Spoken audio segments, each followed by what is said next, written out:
At sunrise, 8 men fell on a village green. By sunset, the king's soldiers were fighting just to make it back to Boston. Nobody agreed on who fired first. Nobody agreed on why. But that one mystery shot started a war that built a country. Here's what actually happened on April 19th, 1775, and why almost none of it went the way anyone planned. It was supposed to be simple. General Thomas Gage picked 700 of his best British soldiers, grenadiers, light infantry, and sent them out in the dead of night to Concord. Their mission, find the colonists' weapons, gunpowder, and cannon, and destroy them before a rebellion could even start. Concord wasn't just a quiet village. To the British, it was becoming an arsenal, a hidden storehouse for rebellion, speed, secrecy, in and out before anyone knew. Except the Patriots already knew. They'd known for days. You know the name Paul Revere. What most people don't know? He never finished the ride. Revere, William Dawes, and Samuel Prescott were all racing through the dark that night.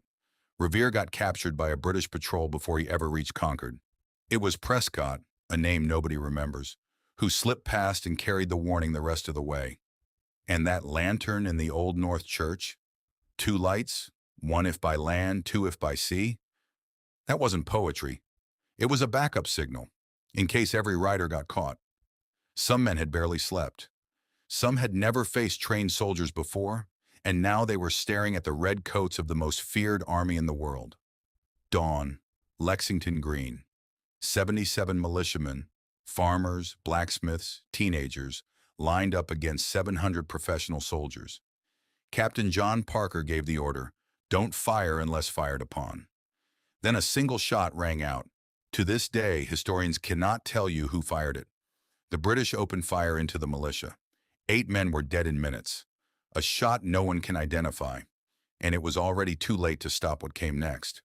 The British pushed on to Concord, expecting an easy job.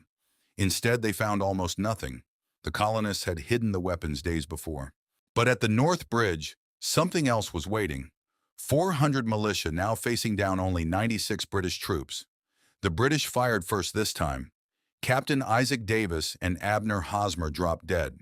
Then Major John Buttrick gave the order that changed everything. Fire back. At Lexington, the militia had been shot down. At Concord, they fired back.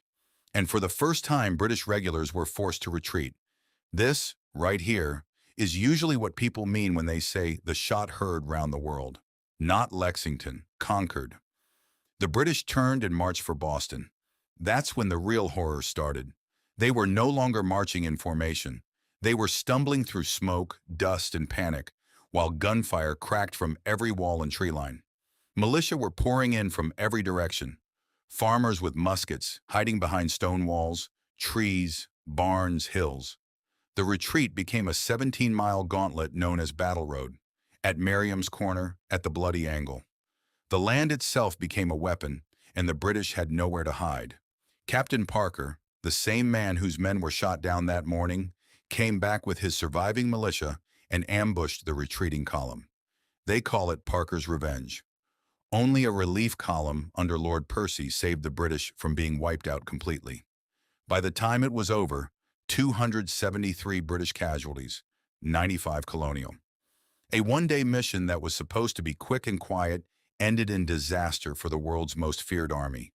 The very next day, thousands of militia surrounded Boston. The British were trapped inside their own stronghold. The siege of Boston had begun, 11 months before independence was even a word anyone dared say out loud. Almost 250 years later, archaeologists are still pulling musket balls out of the ground at North Bridge and the Bloody Angle. The dirt is still telling the story. That morning they were farmers. By nightfall they were rebels. And there was no going back. The British thought they were marching in to seize some weapons. Instead, they marched into the first day of the American Revolution.